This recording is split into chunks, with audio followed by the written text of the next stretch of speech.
Ang Senado ay tinuturing na isa sa pinakamahalagang haligi ng ating demokrasya.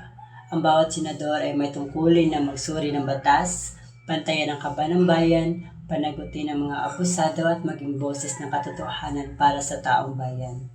Ngunit, nakakalungkot isipin na may mga ilan na hindi tinutupad ang tungkulin ito.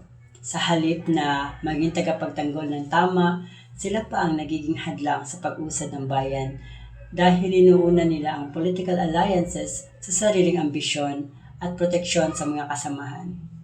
Sa mga nagdaang isyu ng ating bansa, maraming pagkakataong nakita nating may mga senador na tumatangging magsagawa ng investigasyon, pinipigilan ang paglabas ng ebidensya, at nililihis ang usapan upang takpan ang mga akusasyon o kaya naman nagbulag-bulagan sa mali.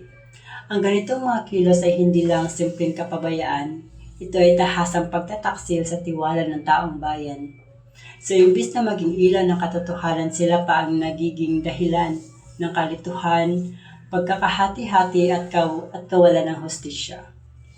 Kapag ang mga leader ay mas inuuna pa ang sariling interes kaysa sa responsibilidad, ang tunay na sasaktan ay ang mga manggagawang naghahangad ng maayos na sahod, mga estudyante na nangangailangan ng kalidad na edukasyon, mga pamilyang sinasakal na mataas na presyo ng bilihin, at mga kabataang umaasa sa isang mas magandang kinabukasan. Sila ang tunay na biktima ng paglilihim, katiwalian, at pagpili sa kasamaan.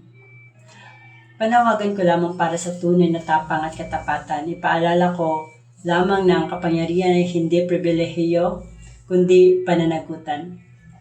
Again, pananawagan ko sa mga senador at iba pang opisyal ng pamahalaan, piliin niyo sana ang katotohanan kaysa sa proteksyon sa sarili. Piliin niyo sana ang bayan kaysa sa partido. Piliin niyo sana ang kabutihan kaysa sa kasamaan. Piliin niyo sana ang katapatan kaysa sa pansariling ambisyon.